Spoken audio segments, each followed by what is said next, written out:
Bueno, vamos a concluir esta mesa con la intervención del musicólogo y catedrático emérito Emilio Casares, cuyo currículum, créanme, es imposible resumir. Todos los musicólogos españoles tenemos una enorme deuda con él porque gracias a su esfuerzo y capacidad visionaria y de liderazgo, logró implantar musicología como especialidad universitaria en nuestro país, un verdadero hito en los estudios superiores en España. Lo hizo en 1985 en la Universidad de Oviedo, donde ya ocupaba la primera plaza de catedrático de Musicología e Historia de la Música creada en territorio español. 3 años después se traslada a la Universidad Complutense de Madrid, donde crea la misma especialidad. En el ámbito docente ha sabido crear escuelas, formando a numerosos alumnos que ocupan hoy las más importantes cátedras de musicología en España. Su labor de investigación y gestión también es inmensa. Creador del Festival Internacional de Música de Asturias, así como de las colecciones de libros Ethos y Música Hispana y de la revista Cuadernos de Música Hispanoamericana. Ha dirigido más de 15 proyectos de investigación de alto alcance e impacto, centrados especialmente en recuperar y difundir nuestro patrimonio musical y cuyos resultados se han plasmado en más de, la cifra da vértigo, más de 30 libros y 100 artículos en las revistas más prestigiosas del campo sobre muy variados temas, destacando la música española, como no, en el siglo XIX y parte del siglo XX hasta la Guerra Civil. Sus publicaciones sobre teatro musical en España, ópera y zarzuela, ocupan un lugar privilegiado con varias monografías destacadas, entre ellas el famoso volumen titulado La ópera en España e Hispanoamérica. Ha editado El legado Barbieri, al que dedicó una extensa biografía en 2 volúmenes, además de otros trabajos. Capítulo aparte merece la dirección de 2 grandes obras universales. Por un lado, el monumental Diccionario de la Música Española e Hispanoamericana, en 10 volúmenes, que reunió a un equipo de más de 700 investigadores de todo el mundo, considerado hoy como una de las mayores aportaciones de la musicología del siglo XX y que está presente en todas las grandes y pequeñas bibliotecas, yo diría. Y por otro lado, el Diccionario de la Zarzuela, España e Hispanoamérica, en 2 volúmenes, de la misma singularidad y premiado en Norteamérica como mejor obra de musicología publicada en el año 2002. En el campo de la zarzuela, el profesor Casares ha dejado otra obra fundamental, la historia gráfica de la zarzuela en 3 volúmenes, donde aporta una visión nueva del género. En la actualidad está concluyendo su magna obra sobre la ópera en España, donde aborda la recepción y modelos de creación, de la que ya han aparecido los 2 primeros volúmenes. También ha recorrido los archivos catedralicios, aquí sobresalen sus trabajos sobre la música en las catedrales de León y Oviedo, esenciales para la catalogación de sus fondos y la grabación de 2 discos con músicas inéditas de ambas instituciones. Otra acción reseñable del doctor Casares es la creación del Instituto Complutense de Ciencias Musicales, uno de los centros de investigación musicológica más importantes de Europa y desde donde el profesor ha realizado una intensa actividad de recuperación del patrimonio con la publicación de 200 volúmenes de partituras que rescatan más de 30 óperas y otras tantas zarzuelas desconocidas, así como más de 100 volúmenes de estudios musicológicos. Toda esta actividad le ha sido reconocida con la máxima distinción del Estado español, que es la Medalla de Oro al Mérito de las Bellas Artes por el Ministerio de Educación y Cultura en 2016. Es un placer tenerle entre nosotros y adelante.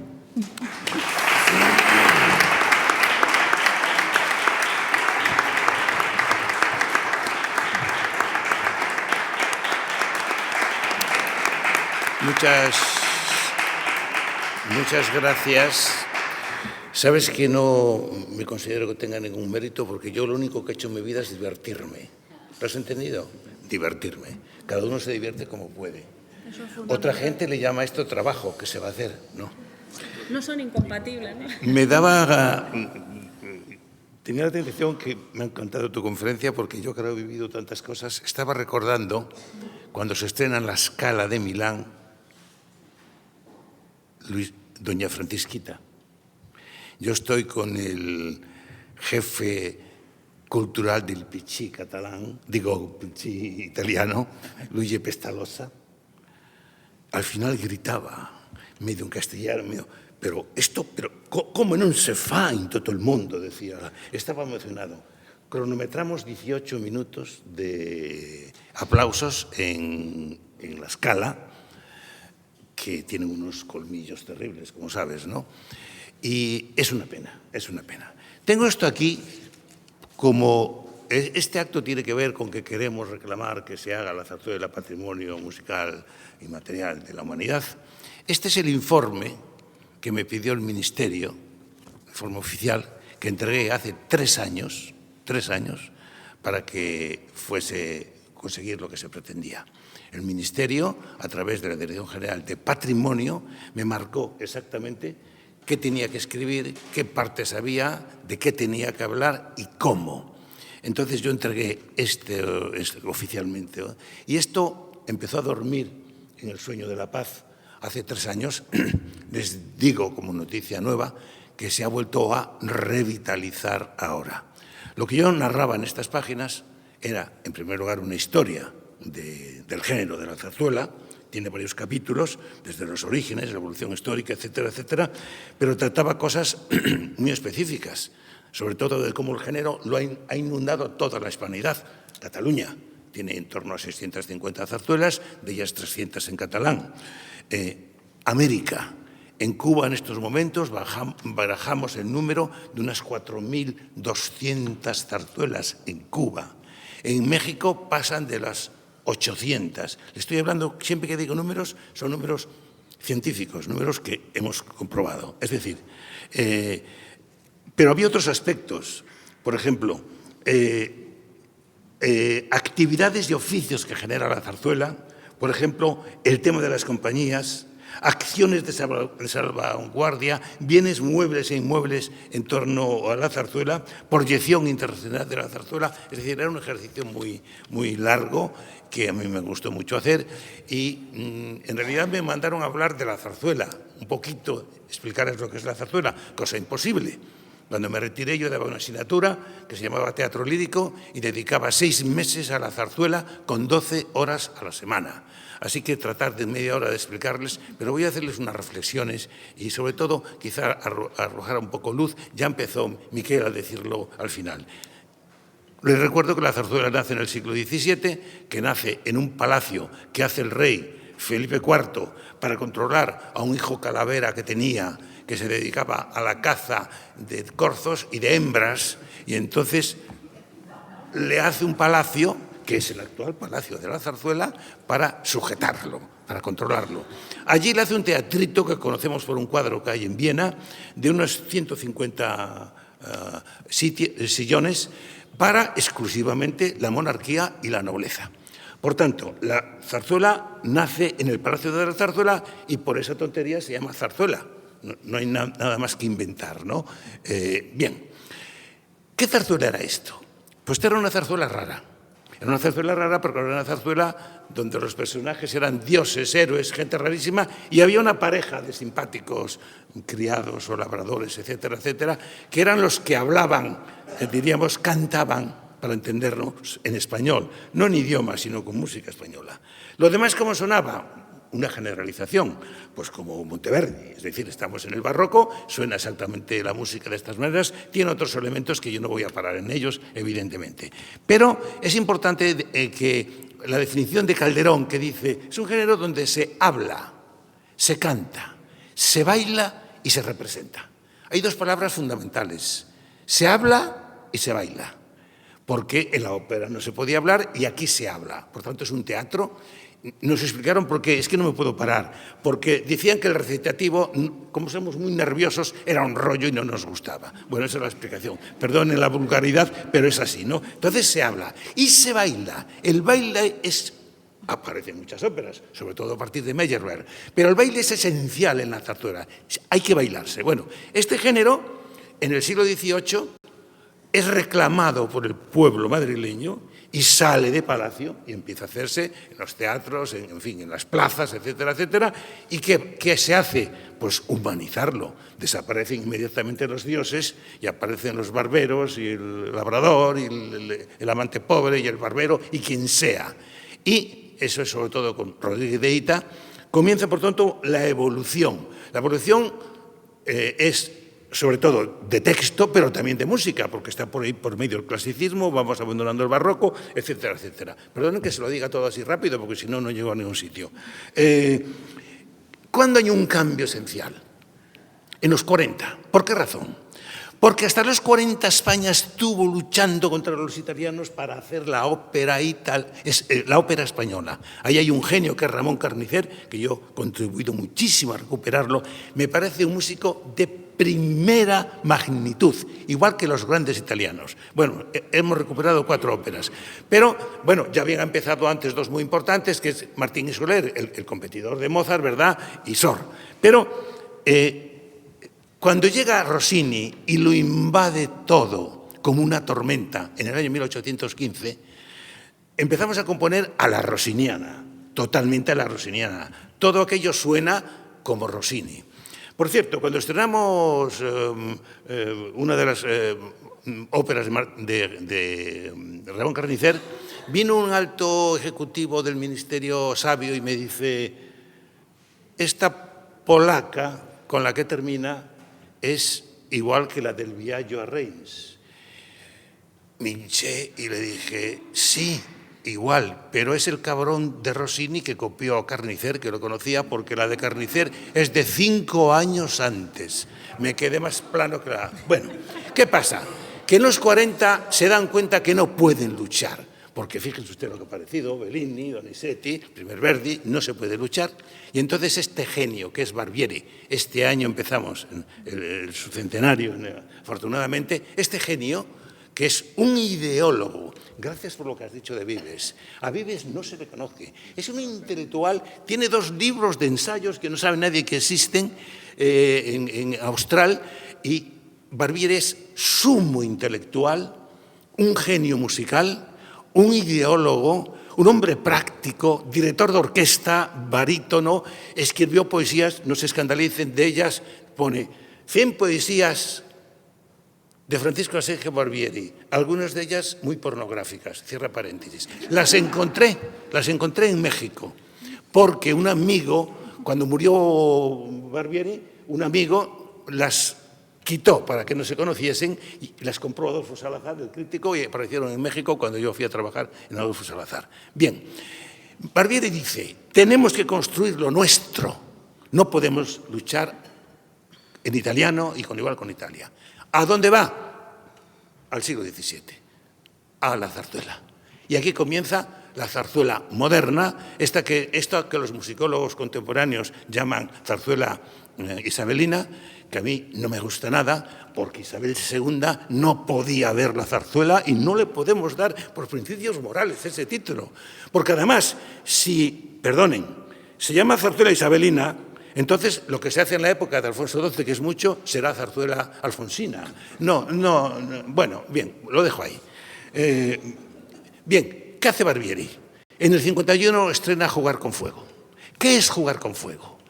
Una ópera a lo español, quiero decir, 3 actones, 16 números, grandes romanzas, grandes arias, todavía arias, después son romances, tercetos, grandes finales, es decir, pero con armas españolas, es decir, con música española, con ritmo español y la aparición ya de todos nuestros elementos de típicamente hispanos, que son un montón de danzas, sobre todo, bueno, la tonadilla y todo lo que a ustedes se les ocurre, porque no voy a parar. Ahí comienza, en el Teatro Circo, los primeros 7 años fundamentales, porque nacen un montón de genios. Arrieta, Barbieri, Udriz, Hernando y Gaztambide, que según Barbieri era el mejor de todos ellos. Lo dice el propio Barbieri. Y ahí salen un montón de obras ya maravillosas. Tan maravillosas que en el año 56 ya tienen dinero suficiente para construir el Teatro de la Zarzuela, que lo construyeron 4 personas con su dinero, Gaztambide,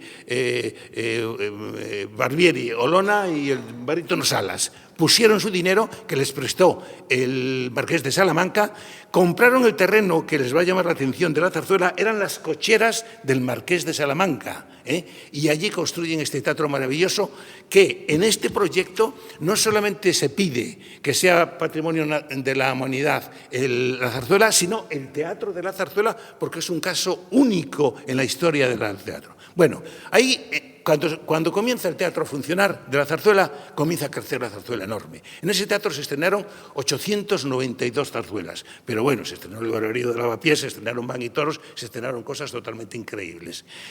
Primera crisis de este género, en el año 66, 1866. ¿Por qué? En el año 1866 se pasan en España las hambrunas mayores, la crisis económica mucho mayor que la de ahora, tremenda. La gente, por tanto, ya no está para zarzuelas grandes, para dar más grandes, y quiere cosa entretenida, género bufo, que viene de París, por influencia de Offenbach y de otros, y que la trae un sevillano que es Arderius. Ahí comienza un género nuevo, donde tiene mucha importancia el baile, mucha importancia la danza, tiene mucha importancia, escuchen, el cuerpo de la mujer como objeto bello de entretenimiento. Bueno, tiene mucha importancia la crisis política que se hace religiosa. Bueno, es una cosa realmente de muchísimo interés. El interés social del género es mucho mayor que el interés musical, que por cierto, hay un montón de obras maravillosas, Robinson, Los sobrinos del Capitán Grant, hay un montón de obras maravillosas, pero en general las zarzuelas en bufas son malas, para entendernos. Bien, les doy un dato. En el año 1866, ese año de crisis, se hace el primer anuario estadístico español. Fíjense la cifra que les doy. Ese año se hicieron en España 3.920 funciones de zarzuela. ¿Han escuchado el número? O sea, esto significa que España está inundada de zarzuela, pero no solo Madrid o Jaén, no, los municipios de más de 15.000 habitantes o 20.000 hacen zarzuela. Por tanto, la zarzuela se extiende de una manera tremenda. ¿Pero qué ha pasado? Que en el año 51, cuando Barbieri estrena Jugar con Fuego, cuando llegaba el verano en Madrid, se cerraban los teatros porque no había aire acondicionado. En junio no se resistía allí dentro. ¿Qué pasaba? Las compañías desde Cádiz iban a Argentina, de Argentina a Chile, Chile-Perú, y desde Vigo y La Coruña iban a Cuba, la segunda patria de la zarzuela, México, todo Centroamérica. Por tanto, la zarzuela española estalla en todo el mundo. No sucede con ninguna otra música, ni siquiera, perdóname, con lo italiano. Es decir, inundamos toda América. Algunas zarzuelas tardaron solo 5 meses desde el estreno español a estrenarse en Buenos Aires o estrenarse en Cuba. Bien, este crecimiento sigue. Bueno, en los años 60, 61, 62 disminuyen un poco esos años de crisis económica, también se va menos al teatro porque no hay dinero, ¿verdad? Pero ya cuando llega la restauración de Alfonso XII en el año 74, comienza a crecer con la llegada de lo que nos acaba de hablar Miquel, del género chico. El género chico nace como teatro chico, como teatro pobre, es decir, primero se hace solamente teatros de 1 hora hablados. Entonces, Chueca le dice a uno de los grandes autores del género de teatro por horas, porque teatro por horas también entra en crisis, y le dice, ¿por qué no le metéis música? Y tenemos un símbolo. Chueca le dice, estoy haciendo una obra que se llama La camisa de la Lola. Y entonces el poeta le dice le dice al poeta que le componga sobre esa canción un cuento, y esa obra tiene un número maravilloso. La camisa de la Lola, un chulo se la quitó. La camisa parecido, pero la Lolita no. Es como el símbolo del inicio de este género. Este género es una auténtica maravilla. Miren, desde el año 1880, vamos a poner, hasta el 1910, se estrenan 1000 obras del género chico. Cosas totalmente increíbles, cosas totalmente geniales. A mí me ha gustado mucho la enseñanza y yo provocaba mucho a mis alumnos. Yo soy muy wagneriano. Y cuando les decía que después del Don Giovanni de Mozart la mejor ópera del mundo era Tristán y Isolda. Bueno, una provocación, una tontería, pero les decía, es casi como La Revoltosa. Se me quedaban así mirando. Digo, sí, casi como La Revoltosa. Y entonces les hacía esta broma. Una cosa es el jamón de beluga, el caviar de beluga, que es increíble, pero otra cosa increíble era la tortilla de patata de mi madre. Son dos genialidades. Se lo digo porque, gracias a lo que has dicho, nada de chico. Hay cosas totalmente increíbles. Hay una frase de Saint-Saëns que la he encontrado y no la he vuelto a encontrar, donde le decía, era íntimo amigo de Chapí, íntimo, le decía, te cambio toda mi obra por La Revoltosa. Era una broma, ¿no? Pero estaba emocionado con La Revoltosa. Bueno, pues ahí salen cosas maravillosas. Mire, me acabo de encontrar 400 cartas, Dios mío, 400 cartas de Bretón con una de las hijas de Alfonso XII que llegó a princesa allí en Alemania. Y fíjense, el pobre hombre decía, pasa uno haciendo cosas terribles, que estás un año como las óperas que hacía, y de repente hago esta cosa y me voy a hacer millonario. Trabaje usted y mire que no le hace caso a nadie y de repente tiene usted una... Pues estaba confundido porque lo que ha hecho es una cosa totalmente genial. Miren, bueno, el género chico, no me puedo parar en él. ¿Qué le pasa al género chico? Que en el género chico se cuenta todo lo que sucede la gente va a ver, es como el periodismo, va a ver, si ustedes miran la verbena de la Paloma, hablan del aceite de ricino, que era una cosa terrible, que yo la comí de niño, hablan del calor de Madrid, hablan del agua del Oeche, hablan de los viejos verdes, hablan de la política, buena está la política, y el ayuntamiento, tributos por aquí, tributos por allá, ¿le suena eso a algo de hoy? Bueno, pues la gente va a ver, pero ¿cómo lo ve? Transportada a lo divino, con unas musas increíbles. ¿Cómo se puede contar el mal del trabajo mejor que pobre chica, la que tiene que servir? Es una cosa. ¿Y cómo se puede contar la chulería mejor que con el caballero de gracia? Es decir, todo es muy genial y totalmente español. Mi amigo Ramón Barce decía que el género chico está fundamentado siempre en una suite de danzas. ¿Por qué razón? Porque sus abuelos y bisabuelos y tatarabuelos en los años 70 y 80 del siglo XIX inventaron los bailes públicos. En Madrid había, en el año 80, 18 salones de baile. ¿Qué se bailaba? Se bailaba todas las danzas españolas y todas las danzas europeas. Por tanto, de ahí pasaban a las zarzuelas y de las zarzuelas que tenían eso pasaban a los salones. ¿Qué pasa en el año 1900? La eclosión absoluta de la zarzuela. Mucho más que en el siglo anterior. Miren, este número se lo voy a dar. Desde el año 1900, al final de la Guerra Civil, 39, agárrense, se estrenaron 3.500 zarzuelas. Ya les acaban de decir que dentro de la zarzuela, perdonen, está el género ínfimo, las variedades, la zarzuela regional, la revista de visualidad, la opereta, la zarzuela grande restaurada, la zarzuela catalana, es decir, hay un montón de variantes. Todas son zarzuelas y todas están iluminadas ya por Broadway, por París, por Viena, y hay cosas maravillosas. En el año 1913, se estrenaron 185 zarzuelas. ¿Me oyen? 185 zarzuelas es una zarzuela cada 2 días. Ya entenderán ustedes que la inmensa mayoría son malas. Por cierto, hablando de malas, las zarzuelas no se representaban como ahora. O sea, ahora nos han presentado ayer, el año que viene, el Teatro de la Zarzuela, tenemos Pan y Toros, 14 funciones de Pan y Toros. No. Usted ponía la zarzuela y la zarzuela seguía mientras había público. O, perdonen, que era lo más normal, la silbaban el primer día y adiós. Eso era la mayoría de las veces. Y fíjense ustedes, le contaba a Miquel hoy una realidad. Cuando se estrenó La Dolores de Bretón, que es una ópera, en Barcelona tuvo 133 funciones seguidas. Desde la creación de Adán y Eva, ningún autor se aproximó a esas cifras. Le hablo de que la zarzuela crece y, segunda cosa muy importante, la zarzuela... Debe ser la hora ya, ¿no? No, todavía queda. La zarzuela del siglo XX, que les va a llamar la atención, como han dicho que la zarzuela es franquista y tal y cual, mire, yo les voy a decir algo, no me voy a meter ni siquiera con el general Franco. Al general Franco no le gustaba la música, ni siquiera las marchas militares, ¿me entienden ustedes? O sea, no sabía qué pasaba con la zarzuela. Pero claro, decir que la zarzuela es franquista y de derechas es como una tomadura de pelo.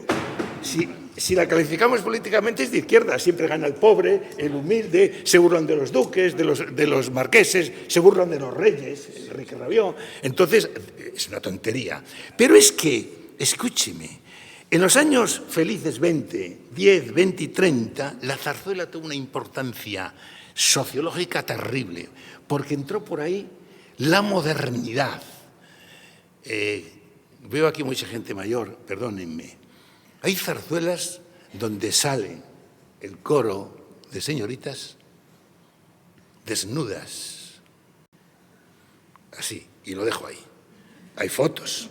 O sea, se ataca la moralidad imbécil, se ataca demasiado a la Iglesia, es decir, llega toda la revolución popular, por supuesto la defensa del placer, en fin, es este mundo. Por tanto, quiero decirle que la zarzuela en el 20 tiene muchísima más importancia que, bueno, la maravilla de obras que nos han dejado, porque ahí está Vives, ahí está, bueno, ahí están todos, Luna, hay un montón de músicos realmente increíbles, ¿no?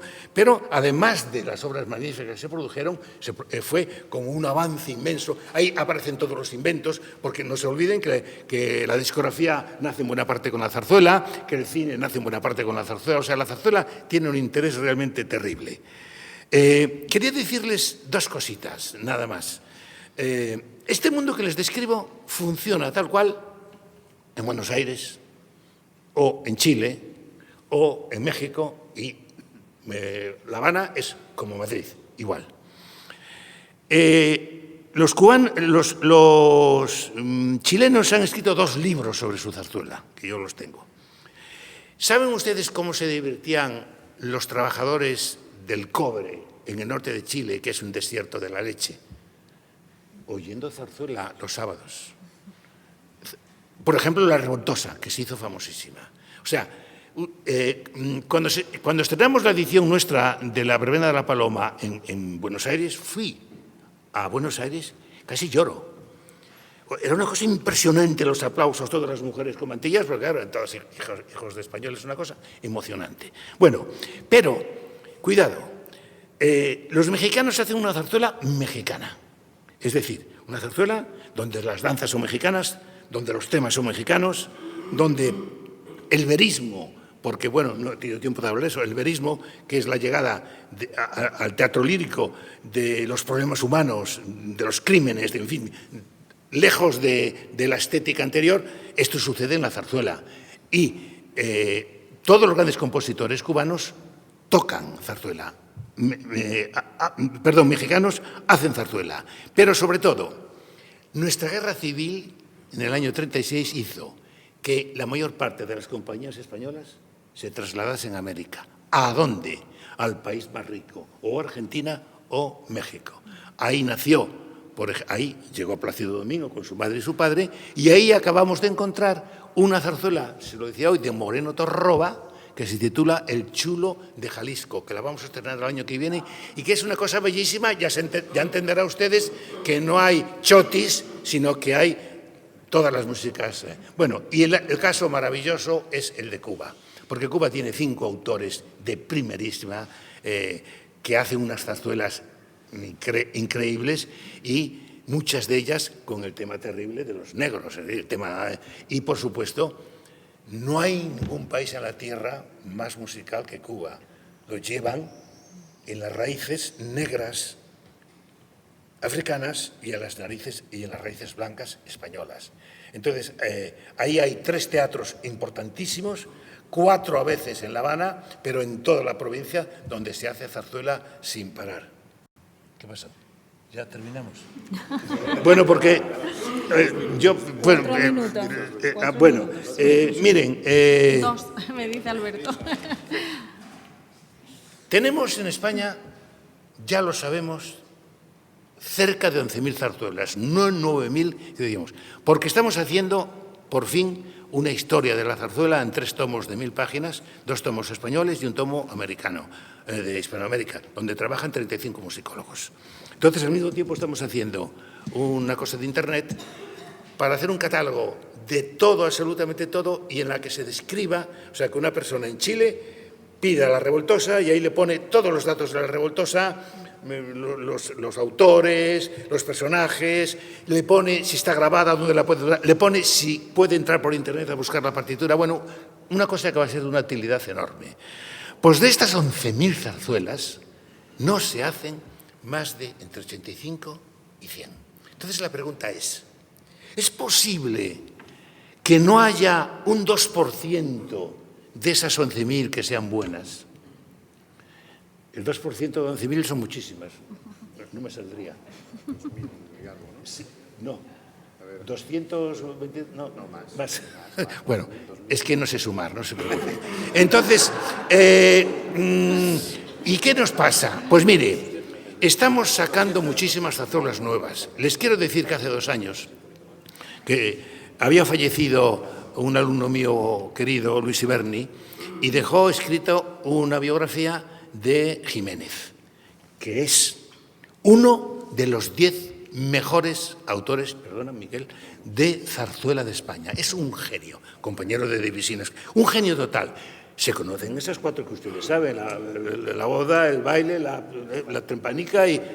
Bueno, pues leí allí en el libro de Iberni, que después lo perdí, el valor de la ópera María del Pilar. La hemos estrenado hace 3 años. Nos quedamos todos flipados, perdonen la expresión de mi nieta, flipados. Una cosa totalmente impresionante. Un zarzuelón, porque bueno, es que no tuve tiempo de hablar de nada. Es que en los años 70 y 80, además del género chico, comienzan a discutir entre Bretón y Chapí, que siguen defendiendo que hay que hacer la ópera española, cómo llegar a ella. Bretón, el duro, dice, pues hay que hacer una ópera nueva, ex nihilo. Y Chapí le dice, no, hay que coger las zarzuelas grandes, dignificarlas, mejorarlas, extenderlas, y así surgen cosas como Curro Vargas, que es de caerse. Curro Vargas es de caerse. No es ópera ni zarzuela, es esa cosa. Bueno, pues María del Pilar es exactamente de estos productos. Tenemos en estos momentos una lista, la gente con la que yo trabajo, de 290 zarzuelas que creemos hay que recuperar. ¿Por qué cuesta? Porque, se lo digo de verdad, es muy triste. Si usted en el Teatro de la Zarzuela está siempre lleno, pero si se sale de un título conocido, ya solo el 75%. Por ejemplo, lo que acaban de hacer, de esta última, de Don Gil. Don Gil. Es verdad que es una maravilla. Bueno, pues 5 días o 6 sin llenarse. No se imaginan la maravilla que es Don Gil. Es una cosa realmente increíble, ¿eh? Entonces, cuesta mucho. Y, por tanto, cuando usted va a un director de un teatro que se juega sus alubias, si no llena, etcétera, etcétera, a proponerle una obra, por ejemplo, Las Bufas, Robinson y otras que hay, pues tiene dificultad en aceptarlo, porque por eso cuando estuvo dirigiendo el Teatro de la Zarzuela un italiano amigo de nosotros dos, estrenamos más zarzuelas que yo que sé, porque el tío además se las leía, Pinamonti, ¿no? Se las leía y estrenamos obras maravillosas de Barbieri. Hay unos cuantos compositores, como Barbieri, como Gaztambide. Gaztambide solo hemos recuperado 3 obras. Hay una zarzuela de Gaztambide, que es Los Magiares, que se hizo miles de veces, pero miles de veces. Yo voy a morir sin verla. Es decir, es una cosa realmente terrible la necesidad que tenemos de que hagan patrimonio de la humanidad, porque ser patrimonio de la humanidad significa que el Estado tiene obligación de gastar un dinero extra en ayudar a esa cosa o mejorar el Teatro de la Zarzuela. Por cierto, el año que nos retiraron a nosotros esto, o sea que lo dejaron así, hicieron patrimonio de la humanidad inmaterial, no se me ofendan, el esparto. No tengo nada contra el esparto, Dios me libre, ¿no? Con las buenas zapatillas que da el esparto, ¿no?